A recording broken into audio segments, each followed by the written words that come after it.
Então, oficialmente, boa tarde a todos e todas que estão aqui participando com a gente do segundo encontro de Van Gogh para Além do Mito, com o professor André Ramos. E antes da gente começar, eu só gostaria de lembrar para todos os participantes que, ao longo do nosso evento, depois da fala do professor André, eu vou colocar um link aqui no chat para todos aqueles que queiram o certificado do evento poderem fazer seu controle de presença do dia. E lembrando que se alguém quiser fazer alguma intervenção após a fala do professor André, pode usar a ferramenta de levantar a mão, que a gente vai controlando aqui, dando a palavra para quem quiser. Dito isso, desejo a todos um bom evento e, professor André, a palavra é sua. Olá, pessoal. É muita alegria, uma vez mais, estar aqui com vocês, conversando, batendo esse papo interessante sobre a obra do Evandro Nascimento, mas sobremaneira acerca do Vincent van Gogh, que é um personagem que tanto nos faz pensar acerca da existência. A gente se aproxima dele por demais. Estava até conversando com a Glaucia aqui antes do início. A gente nem sabe, depois de passar pela ficção do Evandro, que é tão magistral, a gente nem sabe mais o que é ficção, o que é realidade.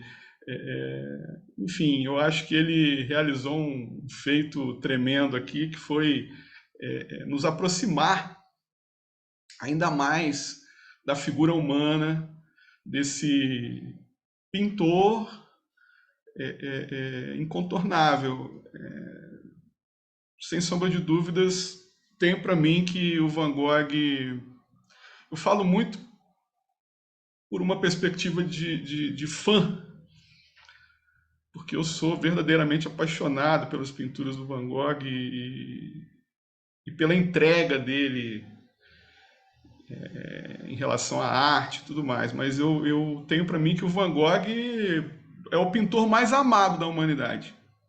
É, Eu tenho quase certeza disso que eu estou a dizer. Ele é o mais amado porque ele se entregou. Ele se entregou de uma maneira como nunca antes. Eu tenho para mim que é algo muito, muito decisivo aí para a desenvoltura dele enquanto artista. E o Evandro Nascimento ele soube capturar muito bem isso. Ele soube traduzir muito bem isso em palavras, mas não só em palavras, em sentimentos, porque as palavras do Evandro se transformam. Elas ganham uma dimensão real. Então, hoje, o que vai acontecer? O Evandro não vai participar do nosso encontro, ele estará conosco na semana que vem, para uma entrevista nossa. Então, por favor, preparem as perguntas, tá certo? Porque eu não quero ficar sozinho aqui na função de entrevistador, até porque eu não sou jornalista, não, gente. Eu sou professor de literatura. Então, eu vou contar muito com a ajuda de vocês. E hoje, por sugestão do próprio Evandro, nós temos aqui, uma vez mais, a participação do Alisson Soares, que vai fazer junto comigo uma dobradinha aqui muito interessante, porque o Alisson, ele falou com a gente na semana passada, né? Ele se identificou. O Alisson, ele faz doutorado na Unicamp, né, o Alisson? E ele pesquisa a ficção do Evandro Nascimento. Então, a gente imagina quanto de apuro na leitura que ele não deve ter para oferecer a nós aqui. Aí a gente vai fazer da seguinte maneira. Neste primeiro momento, eu comentarei alguns aspectos dos dois últimos cadernos e vamos estipular. Talvez eu fale por 1 hora, tentarei falar por 1 hora. Não sei se eu consigo, porque eu falo muito, mas eu vou tentar falar por 1 hora e depois passar o segundo momento para o Alisson, para ele apresentar para nós aqui as suas colocações, tá certo? E conto também com a participação de vocês mais para o final, com comentários, com com questões aí que o livro tenha também suscitado, mais especificamente com relação aos 2 cadernos finais, porque como eu disse para vocês no encontro passado, a gente está seguindo essa linha. No encontro passado, comentamos sobre os 2 primeiros cadernos. A passagem do Van Gogh por Paris e toda a questão da entrega dele e do autorreconhecimento que ele teve na condição de artista, na condição de um indivíduo pertencente àquela pleiade de impressionistas. Como o Evandro muito bem coloca no livro, e ele também chega a mencionar isso, ele mencionou isso para nós na semana passada, o Van Gogh, de início, ele não se identificava muito com o impressionismo, mas ele acaba, de uma maneira muito visceral, ele acaba se encontrando ali nessa nova vertente, ele acaba se deixando influenciar, a palavra exata é essa. Ele se deixa influenciar pelo divisionismo e o pontilismo, mais especificamente, mas ele faz tudo à sua maneira, como sempre foi em sua vida. Ele consegue realizar, digamos assim, um processo que nós vamos tentar comentar aqui, que é muito ressaltado nestes 2 últimos cadernos, em especial no terceiro, que é a emulação, o processo de emulação, o modo como ele consegue captar o eterno no transitório à sua maneira, trazendo para si aquilo que acha que vale a pena e interagindo com todo esse processo de uma forma muito crítica e muito autoral. Nesse quesito reside muito da genialidade do nosso artista, mas essa genialidade, volto a dizer, é fruto de uma entrega visceral dele à existência. Não é um mero fruto de aprendizados acadêmicos, por exemplo. Até porque o Van Gogh ele rechaçava muito essa perspectiva da academia, como a gente verificou nos cadernos anteriores. O Van Gogh ele era uma espécie não, ele era um outsider. Ele é a mais perfeita tradução daquele marginal que caminha pela margem. E aí a gente pode pensar no quanto que todo esse processo trouxe a ele também problemas de cunho pessoal, de cunho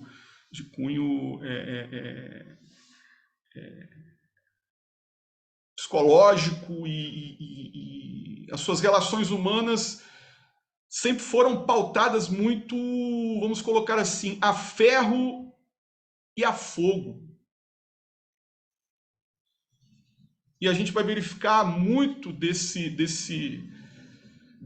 tom dramático nas esperanças que ele teceu em relação ao Gauguin. O modo como ele foi para Arles, o seu grande sonho, o seu grande objetivo, ir para o sul da França, já que ele não seria capaz, não teria condições de conhecer outras paragens, como o Japão, por exemplo, era o seu grande sonho, ele totalmente seduzido pelo japonismo, pelos croquis japoneses, por toda a possibilidade inovadora que esses croquis, àquela época, ofereciam à arte, Flores que mais estão, especificamente... chegando mais tarde, estão saindo mais cedo. Opa! Mais especificamente ao impressionismo. Então a gente tem aí a grande vontade dele de querer se lançar a uma dimensão diferente, a uma dimensão, ouso dizer, multicor, para além de um certo vislumbre já por ele muito utilizado, a questão por exemplo, que a gente verificou lá naquela pintura que eu mostrei semana passada para vocês, que é uma das primeiras que ele fez, Os Comedores de Batata, que é uma pintura que tem uma vinculação com uma ideia de realismo. A gente verifica ali um tom de cinza preponderante, algo que ele foi abandonando ao longo da sua caminhada como artista, ele chegando em Paris e tomando contato com um esfuziante momento, com um certo apogeu multicor, e ele vai acalentando em sua perspectiva sonhadora a vontade de ir para o sul da França e lá tomar contato com algo diferente que pudesse fomentar ainda mais essa sua perspectiva de criação vanguardista. Ele não se distanciava dessa perspectiva de vanguarda.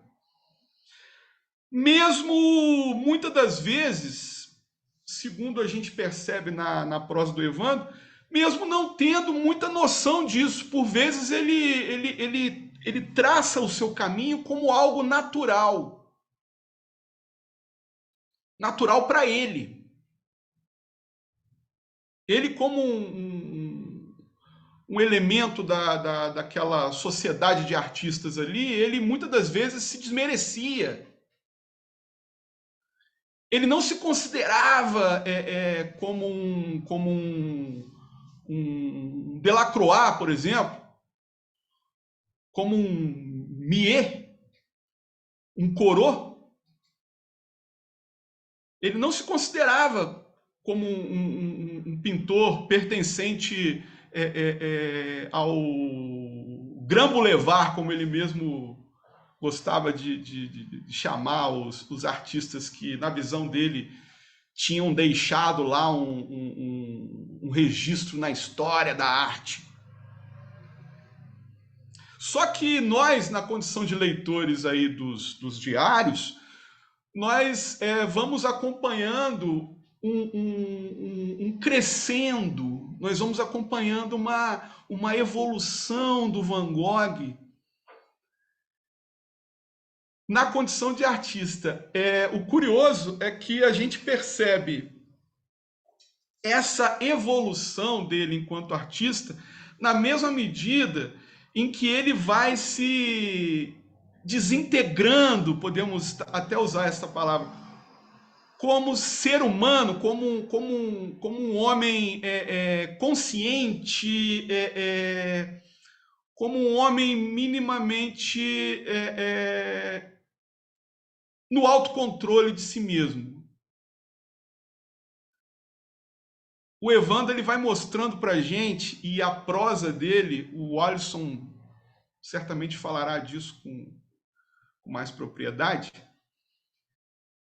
a prosa do Evandro vai demonstrando para nós esse desfazimento do ser Van Gogh, não na sua dimensão artística, que segue rumo à plenitude, mas ele enquanto ser humano, ele enquanto homem humano, parafraseando aqui Guimarães Rosa, ele vai se desintegrando. É como se ele tivesse feito uma espécie de pacto com o Mefistófeles e ele abrisse mão mesmo dessa perspectiva saudável, e ele se preocupa em alguns momentos até com a sua própria saúde. A gente verifica isso ali em algumas passagens. Pode colocar para nós aí, o Pedro, o primeiro slide? Eu escolhi... Pode voltar, por favor? Só um momentinho. Eu escolhi esse título por agora porque eu acho que ele reflete bem o que a gente verifica, por exemplo, no terceiro caderno. E é uma proposição do próprio Evandro. Ele criou esse título, eu apenas copiei do seu livro. A impostura da beleza. É a beleza que se coloca acima de qualquer dor do mundo. Com o nosso Vincent, nós temos muito clara essa perspectiva, essa impostura, a beleza que através dos quadros de Vincent, a revelia de toda e qualquer perspectiva trágica, ela mesmo retratando a tragicidade, ela se torna fortemente necessária. Pode passar, por favor, Pedro. É o caso dessa pintura que eu trouxe para vocês, que eu acho ela incrível. E ela possui esse título, no limiar da eternidade. Ele fez esta pintura em 1890 e retrata um dos pacientes lá do sanatório onde ele se internou. Ele próprio se interna no sanatório, né? Ele chega num momento ali, num limite ali que ele não tem mais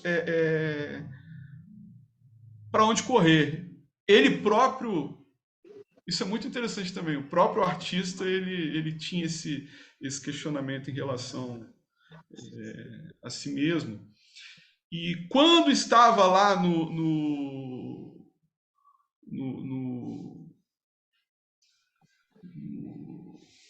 sanatório,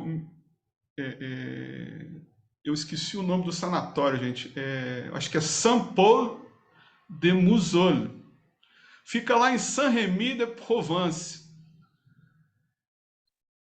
É um lugar que foi, de certa maneira, muito importante para o nosso Vincent, porque, ao mesmo tempo que ele sofreu demais por lá, aprisionado pelas paredes do local, ele também pôde dar vazão a novas perspectivas artísticas, como é o caso dessa imagem que nós vemos aí e que diz muito para nós, porque é como se estivéssemos já observando o próprio Van Gogh caminhando para esse limiar da eternidade. Ele retratando essa loucura e a maneira como ela insidiosamente nos captura. E a loucura, ela pode ser manifesta das mais diversas formas. Cada um de nós experimenta lá o seu momento de intranquilidade. Então eu trouxe aqui um trechinho de um poema que foi escrito pelo André Bazin, que está neste livro aqui sobre o Jean-Luc Godard, Escrever com a Câmera.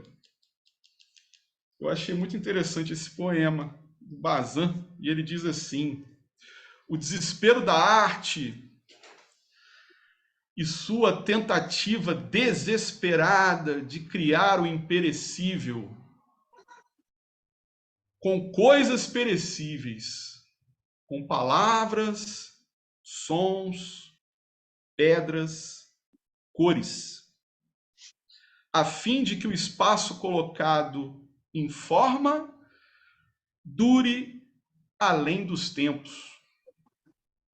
Eu fiquei pensando muito nessa perspectiva da arte no geral, o Bazin falando do cinema, e a gente pode muito bem aplicar isso à perspectiva do Van Gogh, porque incontornavelmente são questões que se coadunam. E o desespero de Van Gogh funciona como uma forma de potencialização do seu ato criativo. Essa é a grande verdade. Não podemos nos furtar a dizer isso. Pode soar um pouco exagerado da minha parte, mas o Van Gogh, ele, quanto mais louco, mais próximo de um patamar artístico insuperável. É quase uma contradição. Mas isso aconteceu com ele e o Evandro Nascimento registra muito bem em suas páginas todo esse procedimento, mais especificamente no quarto e último caderno, em que nós podemos acompanhar ali toda uma dimensão de desespero,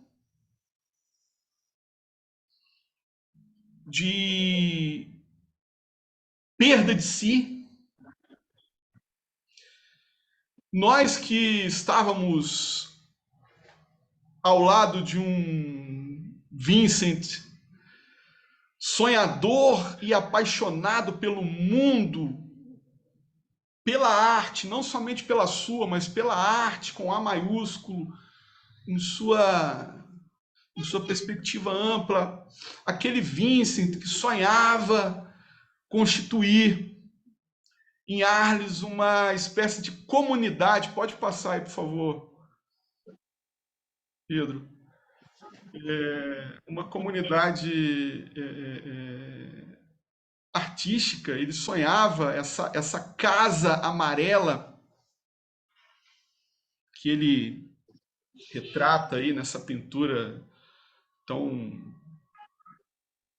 visceral. Nós que seguimos acompanhando na leitura e na construção, vamos colocar assim, desse personagem,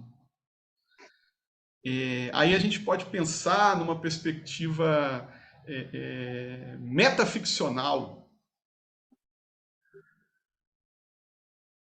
O que está para além da ficção de Evandro Nascimento, o modo como Evandro ele conseguiu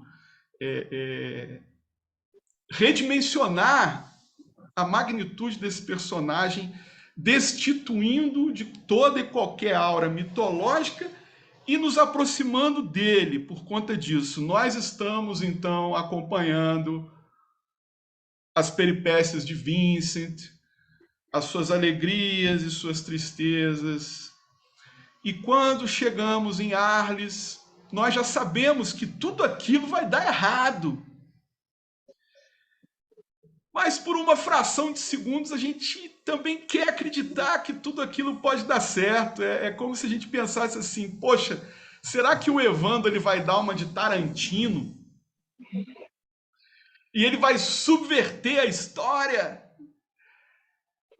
E o Van Gogh ele se realizará plenamente em seu projeto e o Gauguin será um amigo um pouco mais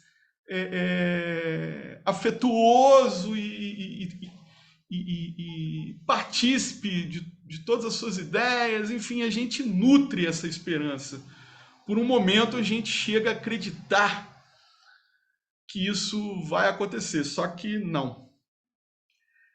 É aquela velha história da música lá do Gonzaguinha, né? Essa vida da gente gritando que não. E para o Van Gogh não foi diferente. Eu trouxe aí um trecho do livro que ressalta muito, isso está lá no início ainda. Apesar da crítica que faço à vaidade deles, ele se refere aos seus companheiros. Tenho grande afeição por meus amigos pintores. Mesmo aqueles com quem me desentendi permanecem em meu coração. Aí ele vai citando toda a turma.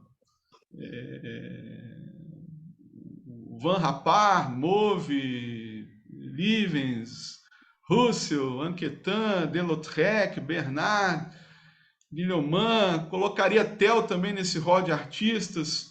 Em todos os seus trabalhos, sobretudo os menos acadêmicos, olha só que legal, ele com a implicância em relação à questão da hegemonia. Vi brotar uma vida que só encontrei nos ninhos de pássaros de minha terra natal, ou seja, o eterno no transitório, na labuta dos mineiros e operários. Ele se refere lá às experiências dele no Borrenage, na Bélgica, no desamparo das prostitutas e nos estivadores do porto, mas principalmente nos semeadores. A metáfora, a imagem do semeador e a metáfora, né? Essa metáfora tão renitente, tão importante, né?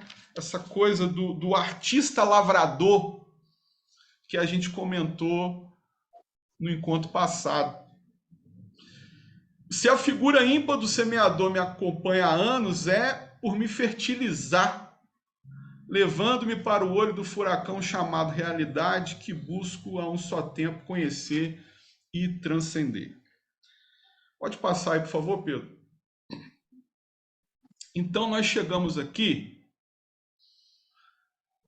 mais precisamente com relação ao terceiro caderno, a gente chega aí diante dessa figura importante na vida do Van Gogh, que foi o segundo tenente Paul Eugène Millier, que foi... essas são as perspectivas que vão se abrindo no texto do Evandro. A partir dessas perspectivas é que eu penso no quanto que o texto do Evandro é interessante e fundador de novos imaginários, porque eu, particularmente, se fosse para eu escrever um livro sobre Van Gogh, eu jamais entraria nas minúcias que ele nos ofereceu ao comentar sobre a figura do Millier, que é um sujeito que quer ser artista, mas ele não tem o dom da arte. Em contrapartida, ele tem um olhar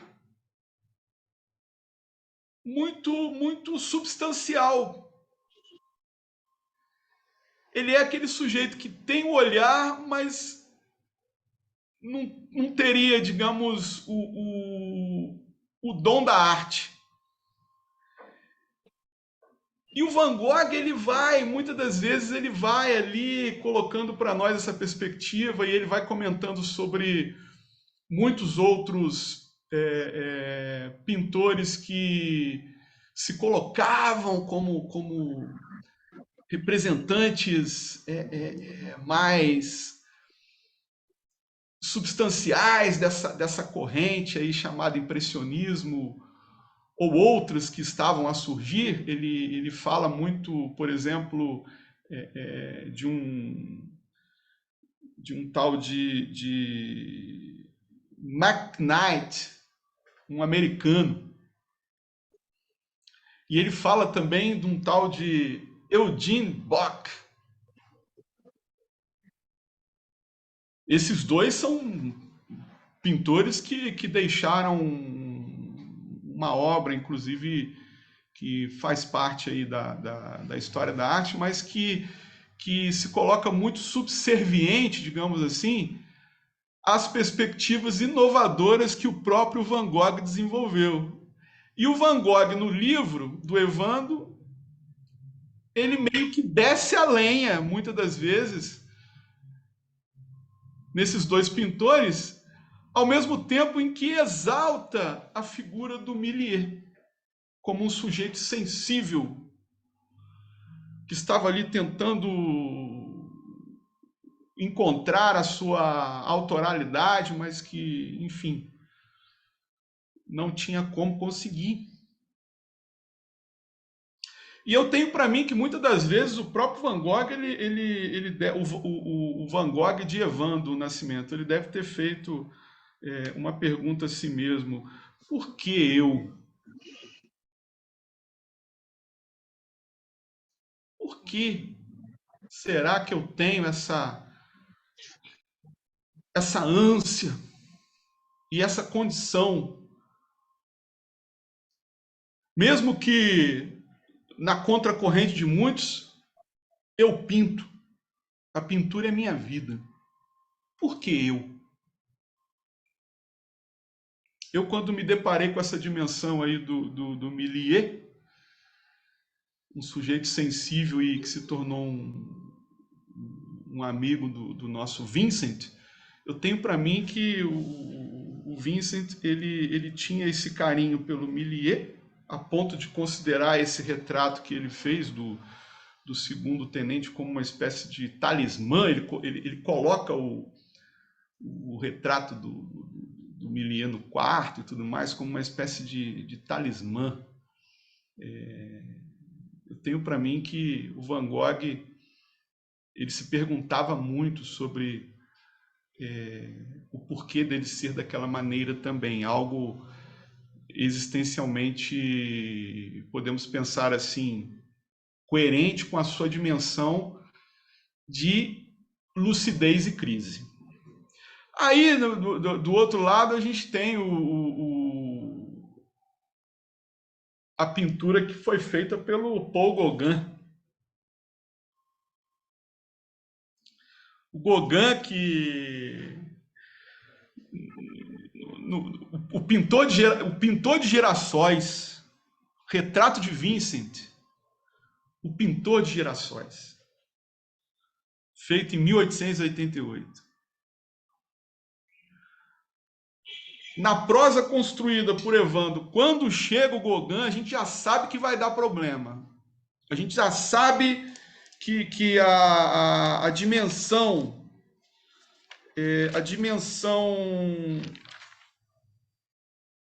apaixonada eu até anotei uma frase aqui, mas não estou encontrando. A dimensão... encontrei. Sol do meu sul. Isso está na página 224, pessoal. O Vincent, ele criou muita expectativa em relação ao Gauguin. Aí ele diz, num determinado momento, Sol do meu sul, o sal maior desta terra. Puxa vida, aí eu fiquei pensando, meu Deus, para que tanta idolatria? Mas isso fazia parte do temperamento do nosso Vincent.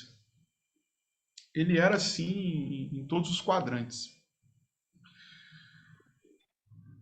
Então a gente tem aí a figura do Van Gogh pintada pelo próprio Gauguin, e ao que parece o Vincent não gostou muito da pintura. Isso está registrado inclusive no livro do Evandro. Ele achou que ficou com uma cara meio de bobo, de idiota.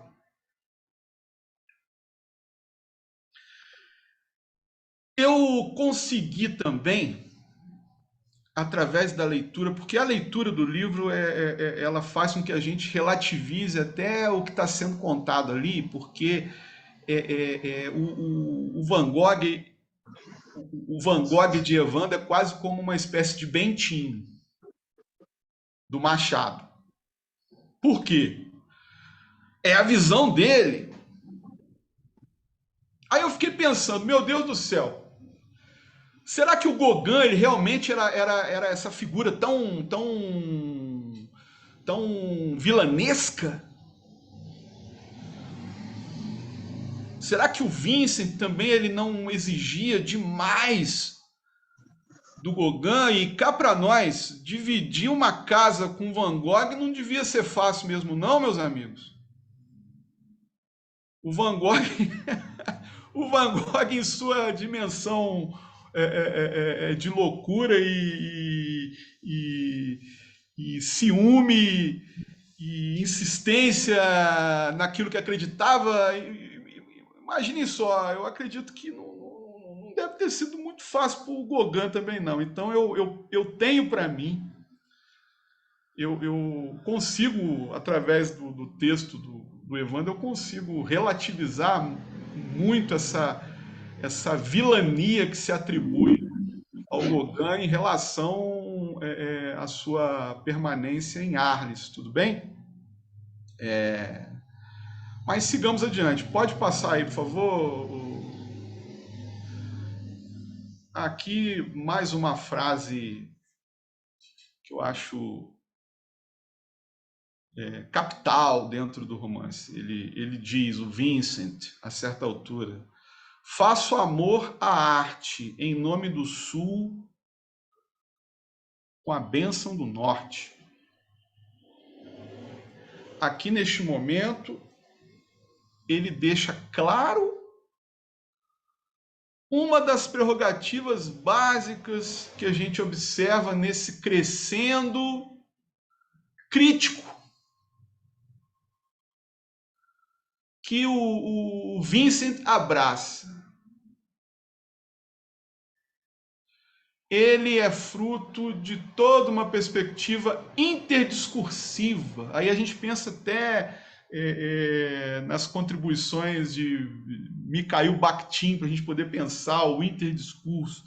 Somos seres formados por interdiscursos, a questão do estilo que os artistas possuem tem uma vinculação direta com duas dimensões. A dimensão individual, obviamente, mas também a dimensão coletiva. Então, quando ele diz esse amor à arte, ele faz um amor, ele não somente declara um amor à arte, ele faz um amor à arte, e para fazer esse amor à arte, ele se entrega à arte de forma, na minha opinião, como nunca antes vista. Na história da arte pode ter um ou outro aí que tenha se aproximado de Van Gogh, mas caramba, é o que eu falei no início. E ele chega nessa dimensão em nome do Sul, pelas perspectivas que ele vivencia por ali,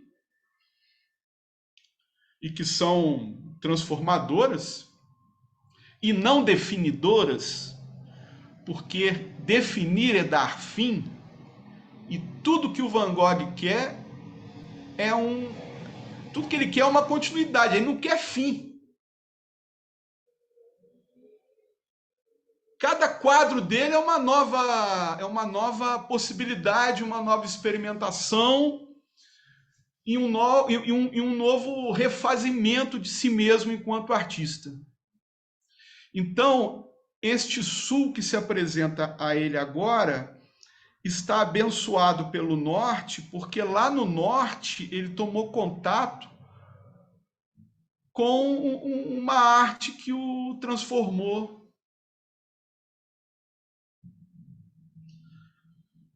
Calcada nos antigos, nos tradicionais e pelos novos. Pode mudar aí, por favor, Pedro?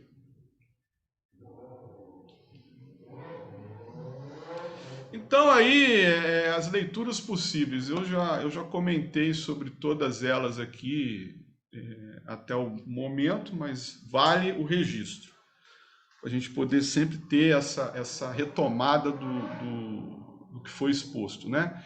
Então, eu coloquei aqui o direito à literatura, me aproximando do Antônio Cândido, porque a todo momento um dos expedientes formadores do nosso Vincent é a literatura. Ele não abre mão dela. A todo momento, o discurso de Vincent, pela pena de Evandro Nascimento, resgata pormenores literários, autores que, na mesma dimensão que os pintores, formaram o artista Vincent van Gogh. Dimensões essas interdiscursivas. Por exemplo, ele fala muito do Zola. Na mesma dimensão que ele fala das experiências que ele teve lá no Borinage, ele também fala do Germinal, um de seus livros de cabeceira. E mesmo nessa condição que a gente percebe que vai se estabelecendo cada vez mais a partir do caderno 3,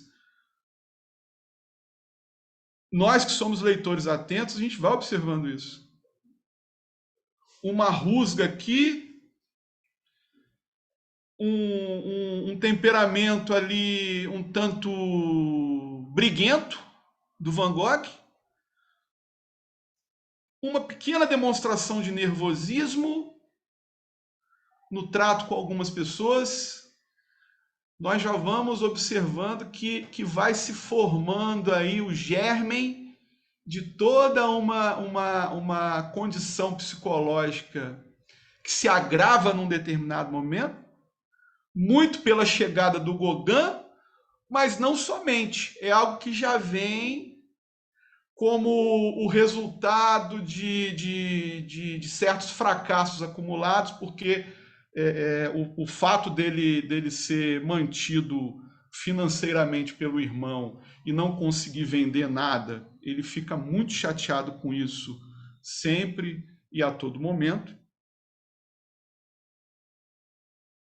É como se ele tivesse a dimensão do que o que ele está fazendo é algo importante e crucial para a humanidade, mas só no futuro é que as pessoas darão conta disso. Naquele momento, ele é um Zé Ninguém, é um gênio incompreendido, mas não estabeleçamos nenhum vínculo disso com uma ideia romântica. Nada disso, é a vida nua e crua. A gente vai observando esse crescendo. A crise psicológica que o derruba, ela não surge do nada, ela vem já o acompanhando para e passo. Menciono o direito à literatura, porque é um direito que fica nítido ali no livro, porque o Van Gogh, sendo um pintor efusivo, ele não deixa de se dedicar à leitura também. Faz parte da vida dele, ler e escrever. Eu acho isso sensacional. E essa ideia da arte ser algo colaborativo, que vem também, arte e a colaboração, vem também do romance. É algo que eu retirei do romance. É uma perspectiva que o Evandro nos coloca ali e que resvala no discurso de Vincent. Aí eu coloquei Gauguin, um daimon, um duplo de Vincent. Essa questão do demônio pessoal e Mas aí a gente pode abraçar também essa ideia do duplo, é como se fosse talvez um irmão de Van Gogh numa perspectiva artística, ele com outras visões de mundo, outras visões acerca da arte, mas os dois ali, cada um no seu quadradinho, fazendo a sua arte e se entregando, eles ambos se entregando àquilo que cada um à sua maneira amavam fazer. O Gauguin, nessa perspectiva mais, digamos, sentimental, o Gauguin ele era muito de devanear acerca daquilo que pintava e preencher os vazios da pintura com a sua própria imaginação, e o Van Gogh não. O Van Gogh era objetivo. O Van Gogh, sentimentalismo passou longe dele. Ele tentava retratar o real, mas não tal como o real. Ele desfigurava o real.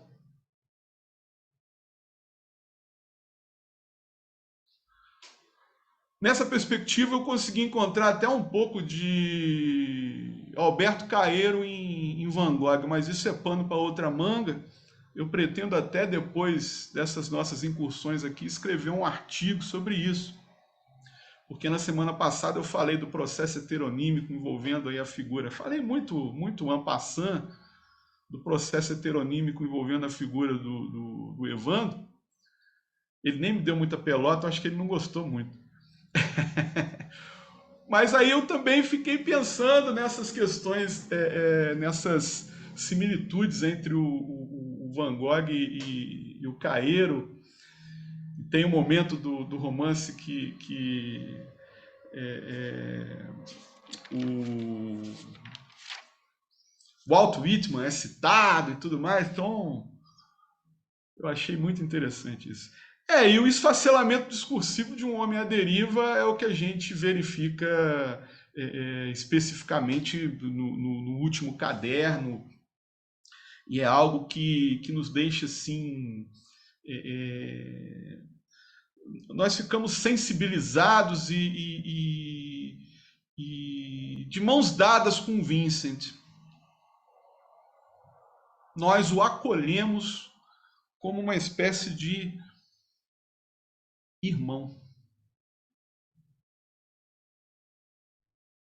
Pode mudar aí, por favor, Pedro? Eu trouxe para vocês, a título de curiosidade, essa imagem do Millet. Deixa eu ver. Eu tenho umas colas aqui dos nomes das pinturas, gente. Esse aí é O Semeador, tá? Do Jean-François Millet, 1850. Então, naquela pintura da semana passada, vocês estão se lembrando da pintura da semana passada, a gente teve, né, aquela visão de todo um colorido do Van Gogh e tudo mais. Aquela pintura, ela foi elaborada muito dialogando com essa. Aí a gente entra nessa perspectiva da emulação, que é algo que eu vou comentar muito rapidamente para não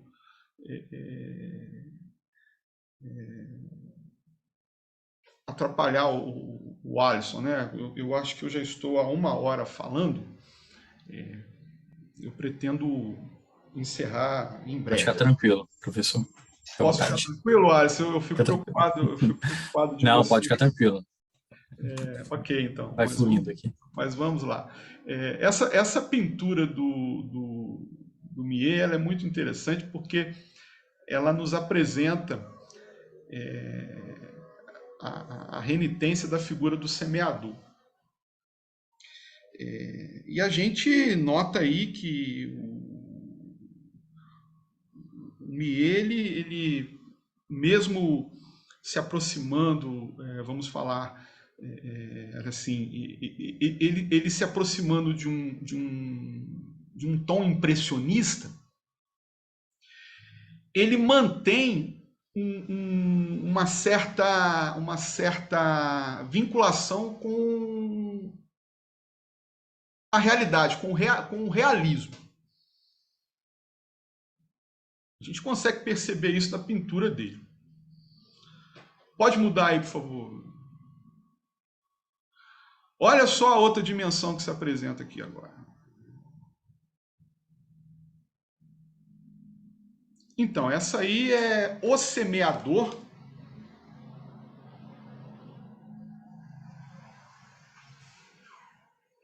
Não, esse aí é Campo de Trigo com Sol Nascente, 1889, essa pintura. Vincent van Gogh.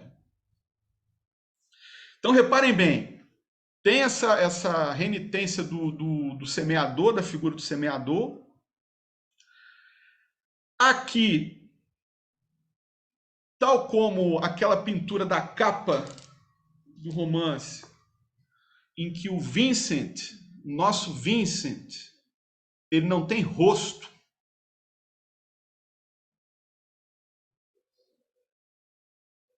Nesta pintura aqui, nós também não conseguimos vislumbrar o rosto do semeador.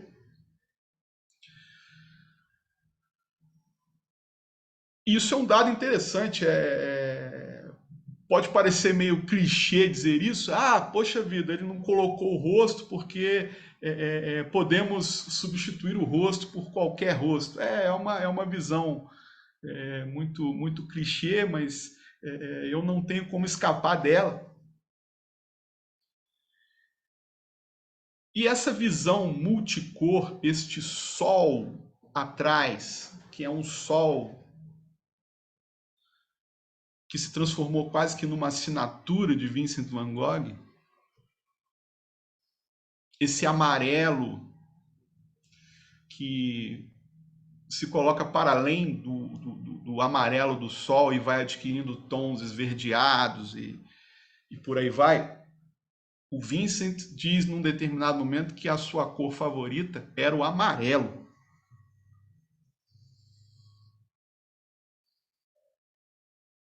E a gente percebe ali que o semeador ele realiza o seu ato de semear, distribuindo ali sementes multicores que podemos interpretar também como sendo provenientes de toda uma paleta de cor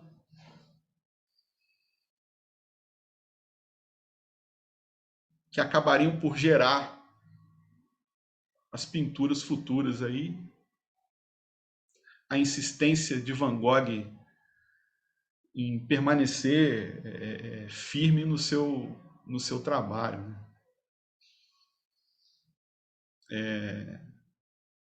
Essa pintura ela me chama muita atenção porque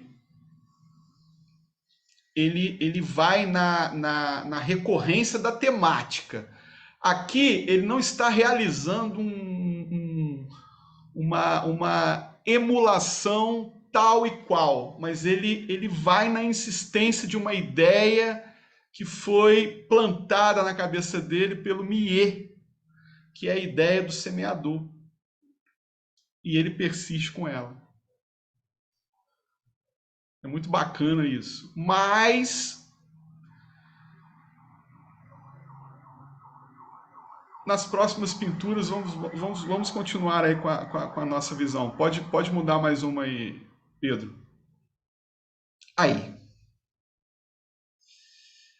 Aqui a gente pode achar, caramba, Vincent van Gogh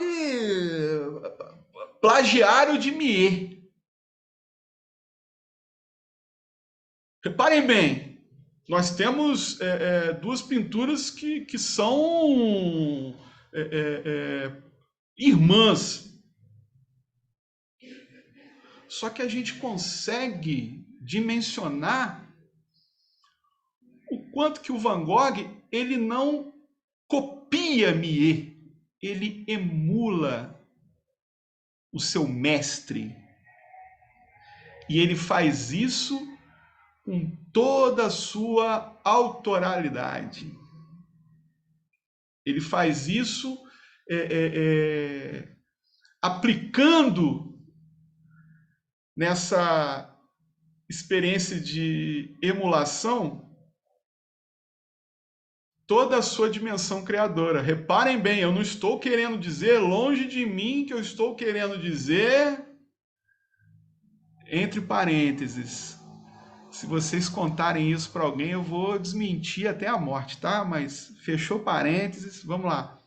Aliás, vamos abrir o parênteses. Em silêncio, eu acho o Van Gogh muito melhor que o Millet. Fechou parênteses. Esqueçam o que eu disse.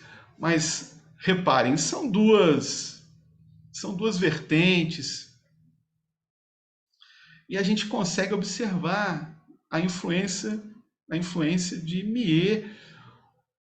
Mas a coisa não se estabelece ali no âmbito da cópia. Não, é muito diferente. É um exercício de recriação. Podemos pensar até na figura já que eu falei do Vincent de Evandro Nascimento como uma espécie de Bentinho, que o Evandro não escute isso nunca, pelo amor de Deus. Mas vejam só, o Machado, quando ele considera o Shakespeare um grande plagiarista, isso, no entendimento do professor João César de Castro Rocha, eu que já fiz algumas disciplinas com ele na universidade, ele foi até meu orientador no doutorado, a gente aprendeu muito com o João César, essa questão do plagiarismo em Shakespeare. Shakespeare, ele foi o maior leitor de sua época, ele sendo plagiário.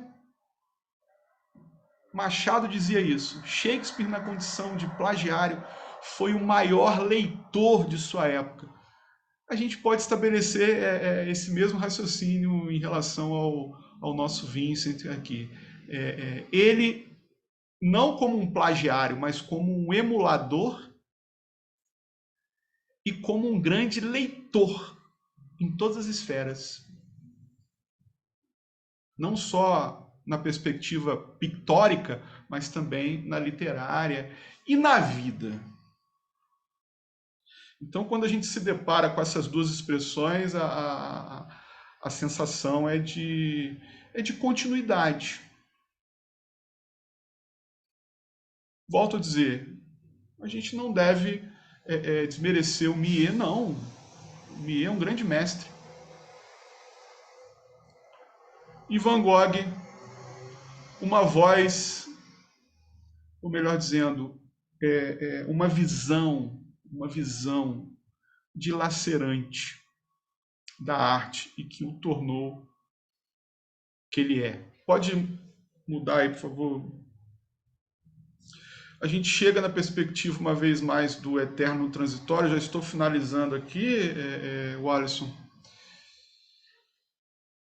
Trouxe para vocês essa pintura aí, talvez Noite Estrelada, Noite Estrelada 1889. Ele estava ele estava internado quando fez essa pintura. Bom, segundo consta, né, as pesquisas e tudo mais, o livro do Evandro também, num determinado momento, comenta sobre essa pintura, mas eu sinto que o Evandro também ele não valoriza aquilo que excessivamente é tido como glorioso. Então ele passa muito assim, ele fala do Noite Estrelada, mas ele não enche a bola do Noite Estrelada, vamos falar mais coloquialmente aqui. Mas é interessante o modo como o escritor aborda o momento do Noite Estrelada também. Aí ele diz ali, né, numa determinada passagem, meus traços e pontos se sucedem muitas vezes ao acaso, conforme a vibração da luz e não segundo uma intenção controlada. É o estilo dele de pintar.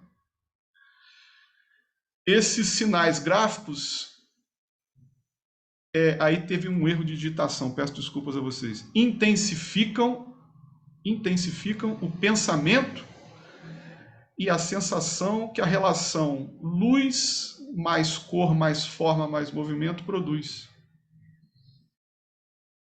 Ambicionam uma arte nada estática, mas sim estática. Eu achei incrível esse jogo que o Evandro faz com os dois vocábulos. Mesmo quando o modelo parece estar parado, há um perceptível movimento na figura que captura. Gente, essa dimensão aí do céu, das estrelas, e isso é algo incrível, que é uma assinatura do Van Gogh, né? É uma loucura santa do Van Gogh. Podemos dizer que é a mais perfeita tradução de um processo quase que de mental, de alucinação e de loucura. O modo como este homem ele soube traduzir em beleza a sua loucura, o seu momento de total instabilidade. Coisa que ele não consegue reproduzir escrevendo, pelo menos segundo o Evandro nos demonstra. Ele se perde ali nos fragmentos e a coisa fica complicada. A gente nota isso, né? Enfim, pode mudar aí, por favor. Já estou terminando, tá, Wallace? Já que eu mencionei essa perspectiva do escrever, aí tem essa pintura, uma leitora de romances, né? 1888. O escrever para ele, segundo nos apresenta aí Evandro Nascimento, aí eu volto naquela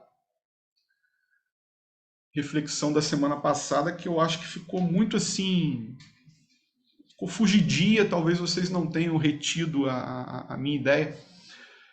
Eu encaro todo, fazendo de conta mesmo, acreditando que este livro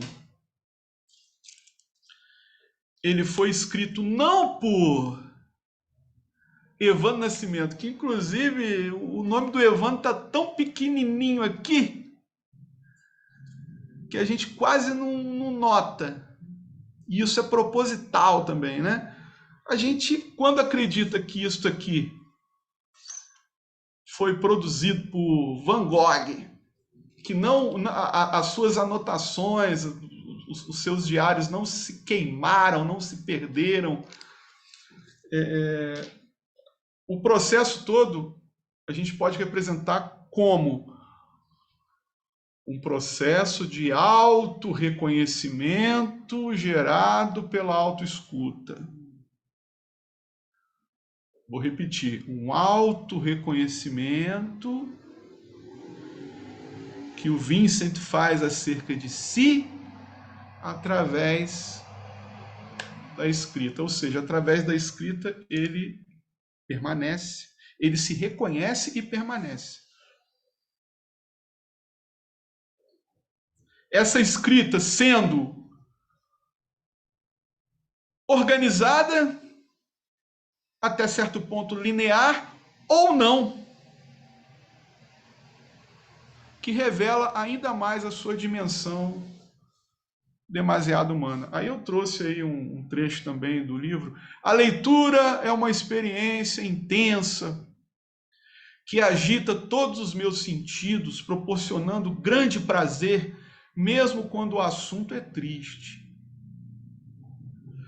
É o que gostaria que acontecesse também com quem vê meus quadros e com quem lê minhas cartas, meus queridos destinatários. Pode passar, por favor, aí, Pedro. Já estou finalizando agora, neste exato momento, Alisson. Passando a fala para o meu querido Alisson Soares. Esse desfazimento em palavras, não em tons, porque sua arte viceja, forte. Vejam só essa pintura.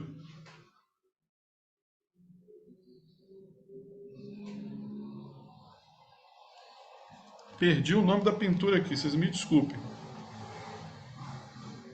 Perdi o nome da pintura aqui, mas é uma pintura que foi feita no auge desse desfazimento. Ele não consegue manter a mesma sintonia autoral em palavras, mas na arte ele se mantém. A gente pode até dizer que a arte o salva sempre. A arte o salva sistematicamente. A arte é a sua vida. A arte é o seu devir. O sol brilha intenso, continua a pintá-lo por entre as barras, ou seja, no panóptico no qual ele se instalava, né? No qual ele estava, no qual ele não tinha muito para onde correr. A pintura não deixa de ser uma forma de libertação, porém não salva nada, ninguém, nunca, salvo se... Aí ele parece que ele ia dizer algo a favor, mas as reticências dominam, como essas duas páginas, 282 e 283, elas são repletas de momentos, de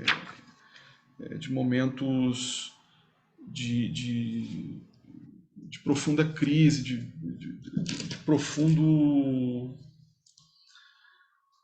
Eu não diria não ser, mas ele se perde ali. E é muito, muito angustiante. O Evandro disse que foi tranquilo escrever sobre isso. Eu fiquei pensando, meu Deus, será? É uma das perguntas que eu gostaria de fazer para ele na semana, no próximo encontro. Pode mudar aí, por favor? Deixa eu ver se tem mais alguma. A título de curiosidade, né?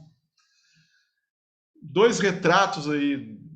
Um retrato de Vincent, jovenzinho, ele em sua incursão lá como pastor protestante, tentando seguir os passos do pai e tudo mais, e no outro lado a gente tem aí a pintura do Russell, o retrato que o Russell fez do Van Gogh, que dizem por aí, inclusive o próprio Evandro me assegurou isso, que é um dos mais fidedignos, se não o mais fidedigno. Aí, finalizando minha participação aqui hoje, por enquanto, por favor, para a gente poder... Mas então, para onde quero conduzir os seres humanos? Sobretudo eu mesmo. para o alto mar. E qual doutrina professo? Humanos, consagremos a alma à nossa causa e trabalhemos com o coração, amando o que amamos. Van Gogh, desde sempre, Van Gogh, Vincent, desde sempre Vincent, aquele que acreditava. Passo a palavra agora ao meu amigo Alisson. Obrigado, gente, pela atenção. Eu agradeço aí, professor, essa aula. Na verdade, eu acho que eu vou mais dialogar mesmo com os pontos que você trouxe, que eu acho que você trouxe material muito bom, e até deixar bem aberto aqui para qualquer um que, caso queira, né, enfim, dialogar com a gente, né, entrar na roda e dialogar, fiquem à vontade, tá, gente? Não precisem se acanhar. Mas eu acho que talvez eu vou começar, professor, falando sobre a emulação, né, que eu acho que você tocou num ponto que, para mim, acho que é um dos pontos mais interessantes dos diários de Vincent, né, do Evandro, que é justamente como ele trabalha essa... porque, assim, eu leio a obra muito mais sobre a ótica evandiana, digamos assim, por estudar Evandro, né? Então, eu fiz mestrado, mas eu estou estudando a obra do Evandro desde o TCC, enfim, fiz a dissertação, agora estou na tese, então já estou estudando ele, já tem, acho que 10 anos, vai dar 10 anos que eu estou estudando a obra dele, e ele continua escrevendo bastante, né? Muito profícuo, então, quando eu li Diários de Vincent, eu voltei para o primeiro livro dele, né? O Retratos Natural, Diários. Então, não sei se vocês conhecem, né, esse livrinho aqui, ele é de 2008, e para mim foi inevitável voltar para ele, porque ele apresenta formalmente e na forma da escrita, e até mesmo nos motes, nos temas que ele traz, ele me trouxe de volta para o livro inaugural do Evandro, que é em formato de diário, na verdade, toda a escrita do Evandro, ela carrega a data, né, como inscrição. Então, o Evandro, eu chamo ele de diarista, né, ele mesmo talvez se autodeclara assim em algum momento da sua obra, esse diarista, porque todos os livros dele, sejam contos, sejam os livros de contos, seja o Retrato Natural, seja esse do Vincent, ele traz a marca do dia, né, então, essa inscrição que coloca ali a data do dia, que traz para a gente automaticamente essa significação da escrita íntima, né, da escrita pessoal, do autor que está ali, né, de alguma forma. E então o Diário de Vincent ele traz essa mesma estrutura dos diários, fragmentada também, essa mesma estrutura fragmentada, e traz à tona também muitos dos temas que o Evandro trabalhou no Retratos Natural, inclusive essa conexão, a interconexão entre a literatura e outras artes. Né? Então, eu acho que uma das coisas que o Evandro trabalha muito com o Diário de Vincent é essa interlocução, essa intertroca, talvez, entre a escrita e o desenho, que o próprio Evandro está, digamos, trabalhando agora bastante, né? Mais recentemente, diria que nos últimos 5 anos, a partir do último livro da sua trilogia dos contos, o 4º livro dele, Desordem das Inscrições, ele começou a fazer, além da escrita, o que ele chama de desenhos escritos, né? Então, o próprio Evandro começou a desenhar, né?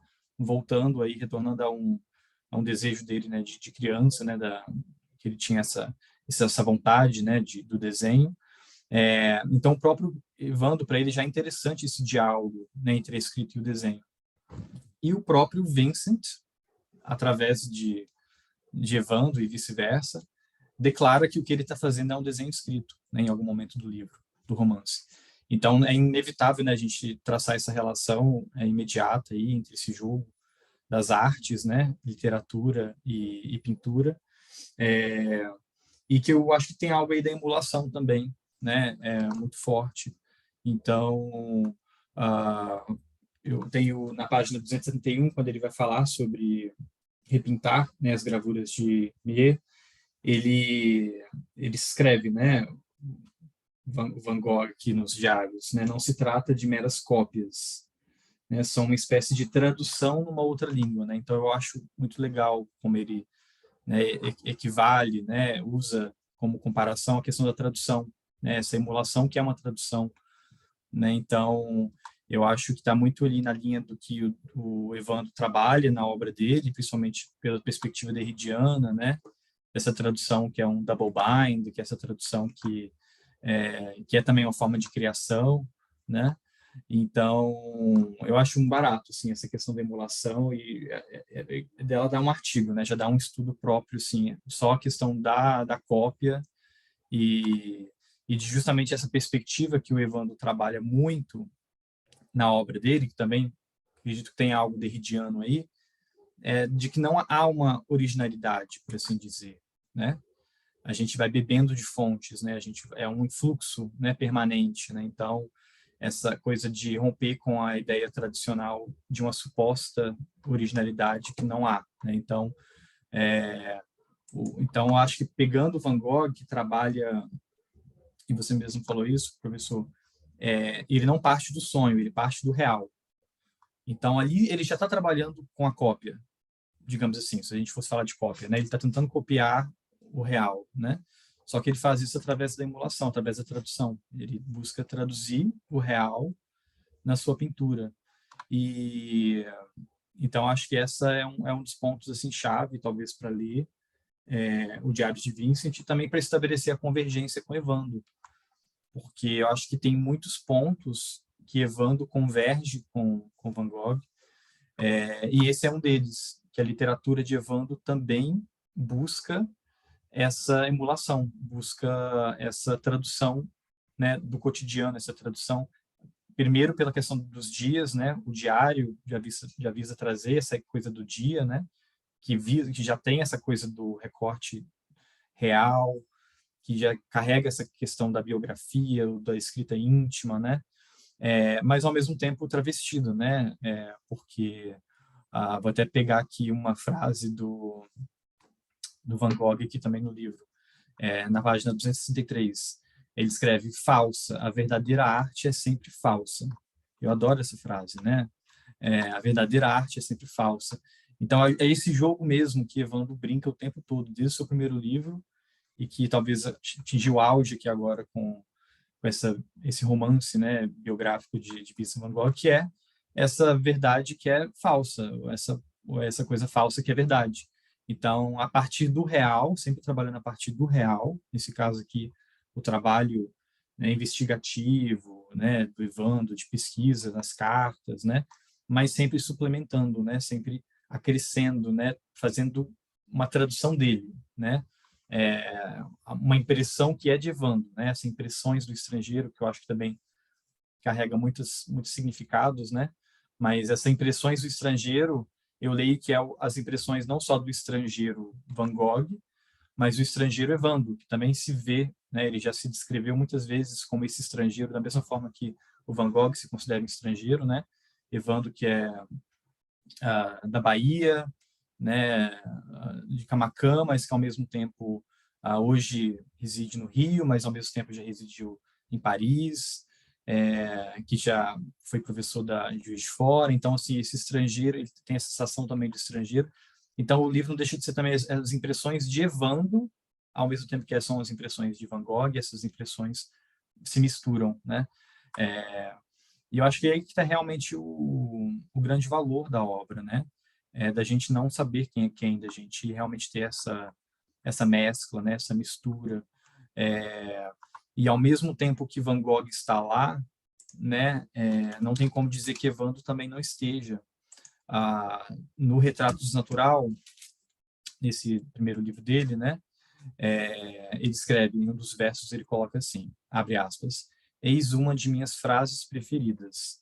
Não procurem nada atrás dos meus escritos.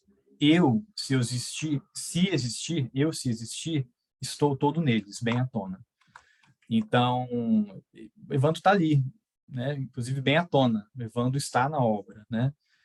Que é justamente também através de uma perspectiva derridiana, né? Que vai desconstruir um pouco essa coisa da morte do autor, né, de que o autor morre. Não, o autor ele está ali, né, ele, os fantasmas, né, os espectros dele estão ali. E então, para mim, ler o Diário de Vincent para mim foi quase como ler a biografia de Evandro, de certa forma. E aí Eu pego aqui a página 271, que ele escreve: a obra de um artista é sua melhor biografia. Né? Então, a obra de Evandro pode estar sendo a sua melhor biografia. Talvez ele nem precisaria escrever sua biografia. A obra dele talvez já seja, por si só, a biografia que ele precisaria escrever. Né? Então, enfim, essas questões da emulação eu achei importante tocar. Eu vi aqui a pergunta da Cleide, né? Sobre a questão da pintura. Eu achei interessante, professor, acho que você vai comentar alguma coisa também, né? Mas eu estava pensando nessa pintura e as cores, né, desse rosto, ela para mim remete muito à própria natureza, né, à própria paisagem, né? Então acho que traz muito do que o Van Gogh escreve nos diários, né, através do Evandro, que é essa coisa também dele se mesclar a paisagem, né? Essa interconexão também dele com a natureza, que é muito própria também de Evandro, tanto que Evandro estuda também a literatura e as plantas, trabalha muito essa relação com a natureza. Mas eu vejo muito isso, né? Ele está quase da cor das árvores ou da cor das plantações, um pouco. Então, ele, até enfim, não é aquela coisa lisa, né? Tem uma textura, digamos assim, né? Nessa imagem, né? Nesse rosto. Mas eu acho que se quiser pode falar, fica à vontade, tá? Não, eu tô achando muito interessante a sua exposição, o Alisson. E dentre as coisas que você falou, eu identifiquei, por exemplo, em alguns momentos do texto, o Vincent ele fala muito das plantas. E sempre, bom, pelo menos para mim, na minha dimensão de leitor, sempre quando o Vincent fala das plantas, eu consigo enxergar muito mais de Evandro Nascimento ali falando das plantas do que do Sim, próprio Vincent Van Gogh falando das plantas. sim, Aí dentro dessa perspectiva que você colocou aí da pintura em questão, que aliás eu errei o nome, tá, gente? A pintura que o Alisson está comentando, o nome dela é O Semeador. Ela é de 1888. A última pintura que eu mostrei para vocês, aquela, não digo a última, mas aquela de um campo de trigo e tudo mais, que tem um sol bem forte no horizonte, que eu estava comentando sobre a questão do aprisionamento dele lá no sanatório, e ele sobrevivendo através da arte. Essa pintura é que se chama Campo de Trigo com Sol Nascente. Ela foi feita em 1889. Eu peço desculpas a vocês, eu tô cheio de cola aqui, essas informações eu não retenho na memória, não. Tá? O meu computador está repleto de informações aqui, eu me equivoquei, mas vale lembrar, vale ressaltar, melhor dizendo, que essa pintura aí que o Alisson mencionou agora, do rosto, da identificação que ele celebrou, né, com essa coisa da natureza e tudo mais, a gente pode pensar também, e isso tem relação direta com a pergunta da Cleide, né, essa coisa da humanidade, o rosto pode ser o rosto de cada um de nós, mas é um rosto também muito ligado com a questão da natureza, das cores da natureza, como muito bem colocou o Alisson. E eu, quando vi essa pintura, porque a leitura ela vai provocando em nós inúmeras reações. A leitura do Evandro, então, o texto do Evandro nem se fala. Eu fiz logo o link aqui, a correlação com o Alberto Caeiro, guardador de rebanhos, que o Alberto Caeiro, ele logo no primeiro poema do Guardador de Rebanhos, ele diz assim, ó, como é que é? Não tenho ambições nem desejos. ser poeta não é uma ambição minha, é a minha maneira de estar sozinho. Esse semeador, não tendo um rosto definido, mas por essa maneira, assimilando o rosto de toda a humanidade, ou melhor, de todo aquele que se pretende semear, é o caso do próprio Van Gogh. Essa solidão do Van Gogh, que a gente sabe que ele sente o tempo todo, e o Evandro retrata isso muito bem, essa solidão, ela se demonstra na pintura, mas é uma solidão positiva e criadora. É uma solidão que gera frutos. Frutos estes que estão sendo ali disseminados pelas mãos do pintor. E até essa imagem da capa, na estrada de Tarascon, ele carregando todos os seus apetrechos de pintura, a gente percebe também, um ser sozinho.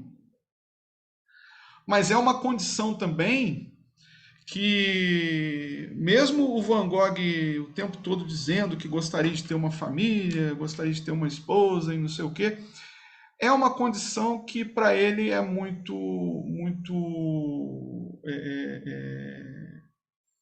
como que a gente pode dizer?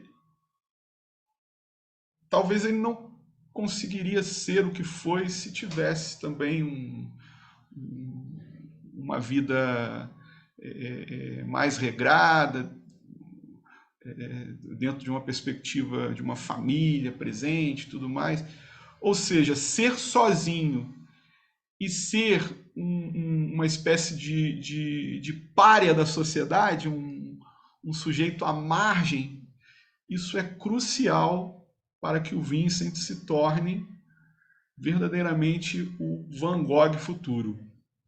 Isso já numa dimensão auratizada e tudo mais.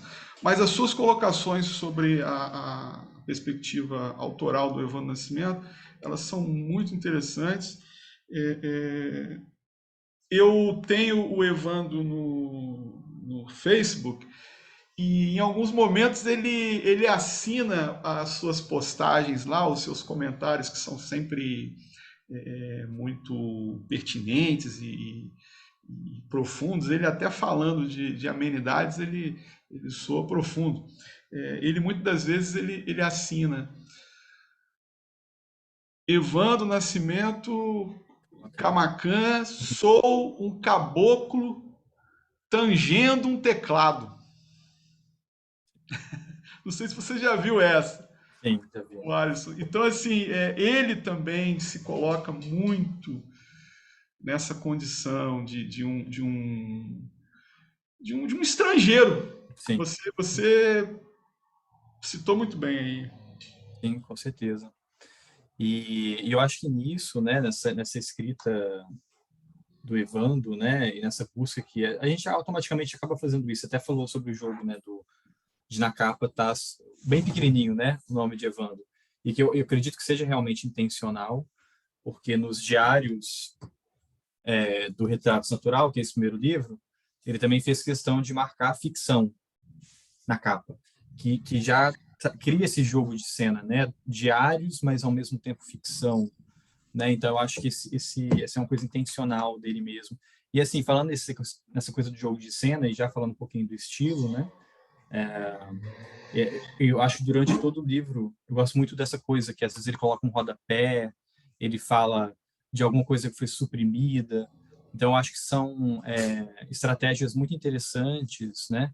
De trazer esse real para dentro da obra, né? De trazer essa coisa do real. Né? Então que traz ali as rasuras, que é uma coisa que interessa o Evandro também. Desde o Retratos Natural, a obra do Evandro, ela é o que eu chamo, e ele chamou a obra de Clarice Lispector de literatura pensante, né, na pesquisa dele. Então, Evandro é um grande conhecedor, pesquisador da obra de Clarice, tem um livro sobre, e ele denomina a obra dela como uma literatura pensante.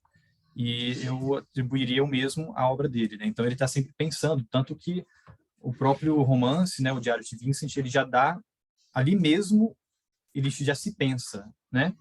Ele se pensa o tempo todo, né? Então, ele está pensando a escrita dele o tempo todo.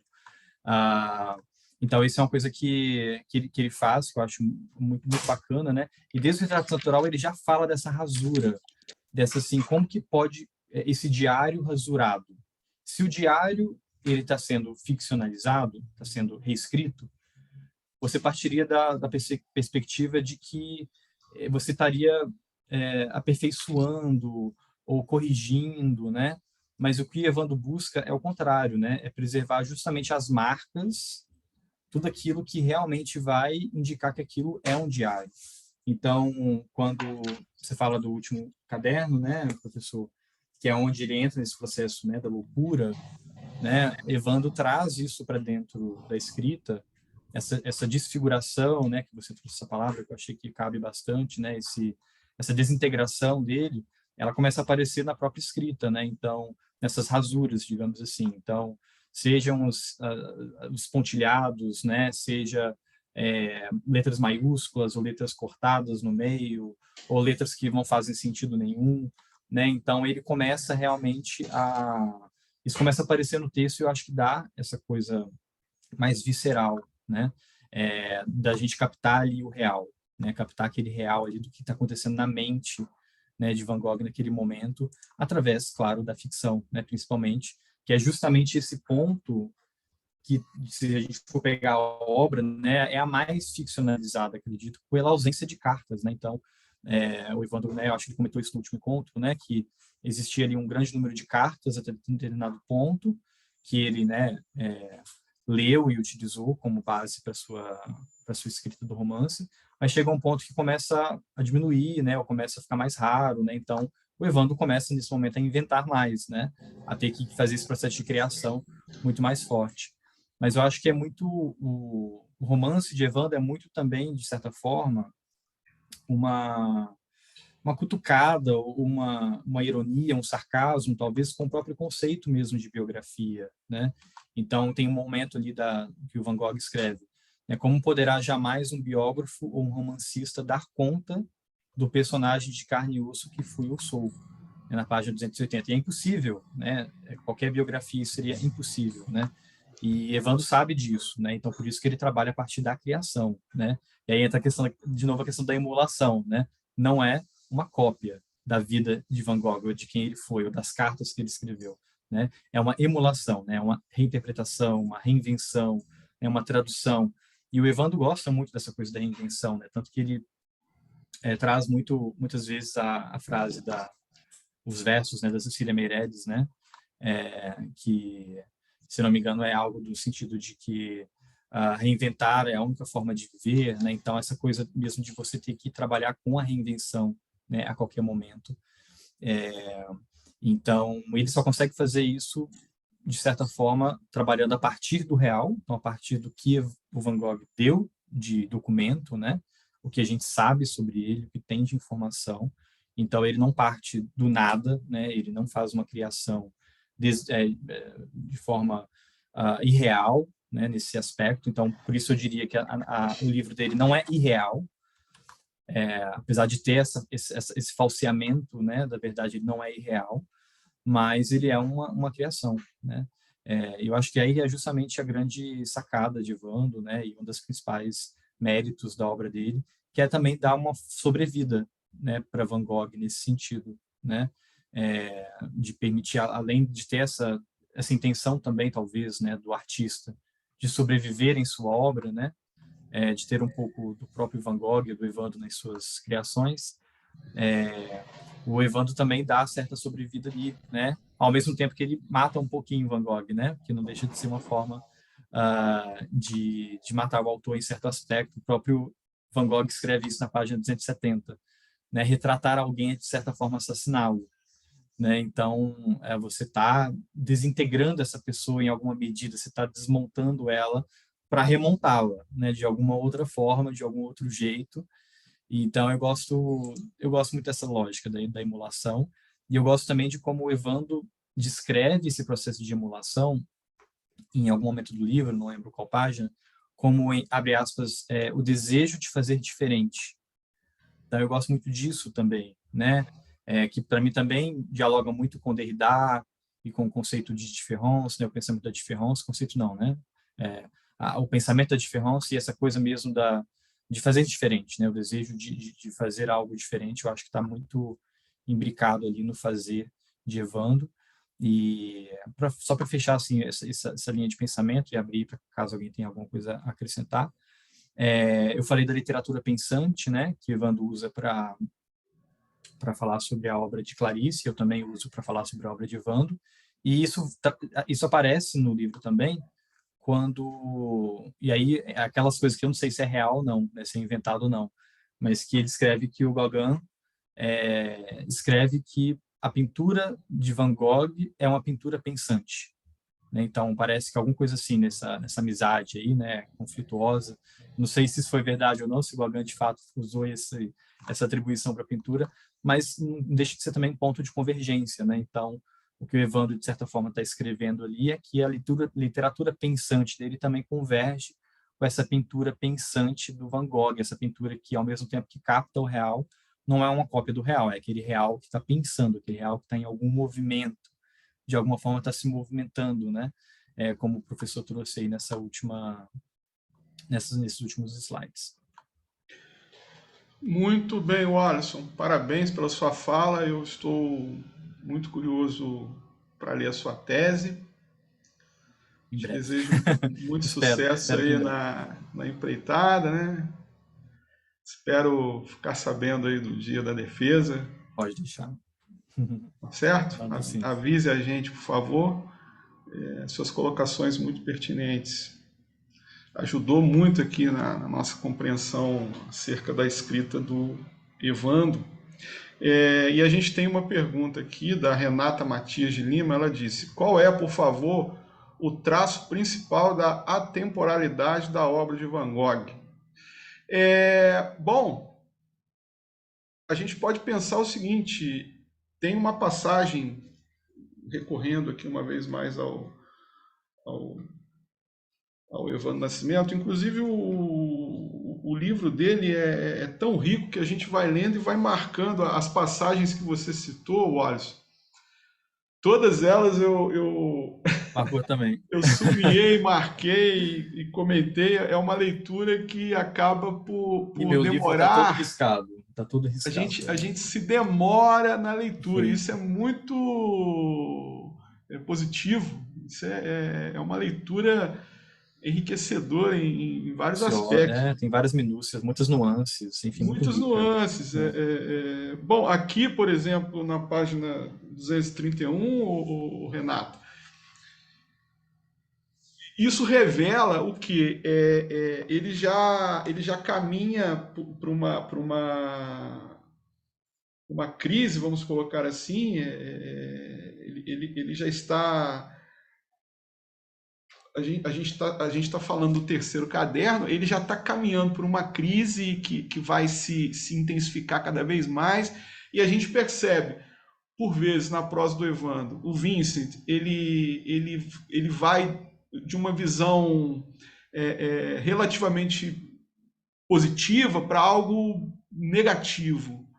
As nuances de sua bipolaridade se instauram aqui no texto, e muitas das vezes através de fragmentos. Aí tem um fragmento aqui que eu acho que vale destacar para a gente poder comentar a questão da atemporalidade. Ele diz assim: o desenho não basta. Isso está na 231. A pintura não basta. A literatura não basta. A arte em geral não basta. A própria vida não basta, dura pouco tempo. Tudo é precário, insuficiente, efêmero. Bom, se ele chega a essa Sublinhamos a mesma passagem também. Aí, que bacana. Inevitável, né? Esse trecho. Inevitável. Olha que bacana, Renata, se ele, ao mesmo tempo que ele considera a arte como a sua vida e a sua salvação, assim como a literatura, a escrita, estamos a falar de Vincent, ele também, em determinados momentos, ele quase que renega. Ele chega a dizer que tudo é efêmero. Se tudo é efêmero, ele consegue, sistematicamente, através de sua arte, captar toda essa efemeridade. E quando ele consegue fazer isso, ele se aproxima de nós. A sua pintura, ela é atemporal porque ela é contemporânea a nós. Ela chega até nós. Ela se faz presente em nós. Ela não faz parte de tempo nenhum e, ao mesmo tempo, de todos os tempos. Ela é quase como que uma resposta. Podemos pensar assim, uma resposta da arte em sua perspectiva de renitência. A arte não serve para nada? É uma pergunta. Em tempos nossos contemporâneos de um exacerbado utilitarismo, que bom que a arte não sirva para nada. Porque ela não servindo para nada, ela serve para muita coisa. As O valor pinturas dela talvez esteja justamente aí, né? E não o valor dela ter utilidade. reside justamente. Nós aqui de carne e osso, inclusive o próprio Vincent, que morreu lá naquela condição misteriosa, que muitos acreditam que não foi suicídio e tudo mais, enfim. Ele desapareceu fisicamente. Mas estamos aqui comentando sobre ele, lendo sua vida através das impressões desse estrangeiro, que pode ser tanto o Evandro Camacan, como também o próprio Vincent. Ou seja, ele está mais vivo do que nunca. E ele vai continuar vivo de forma atemporal. O Didi Huberman, que tem um livro muito interessante, O que Vemos, o que Nos Olha. O que vemos, o que nos olha. Quando a gente olha para uma obra de arte, ela retorna o olhar e ela nos convida. É quase que aquela provocação que o Carlos Drummond de Andrade faz para nós na procura da poesia. Trouxeste a chave? As pinturas de Vincent van Gogh sempre realizam a pergunta visceral para nós. Trouxeste a chave? E a gente sempre está com a chave na mão, porque a gente quer enveredar e descobrir alguma coisa acerca dessas pinturas. Eu trouxe para vocês aqui. Você quer falar mais alguma coisa, Wallace? Não, perfeito. Eu só diria que, só complementando, que eu acho que é justamente esse traço da pintura pensante, talvez, né?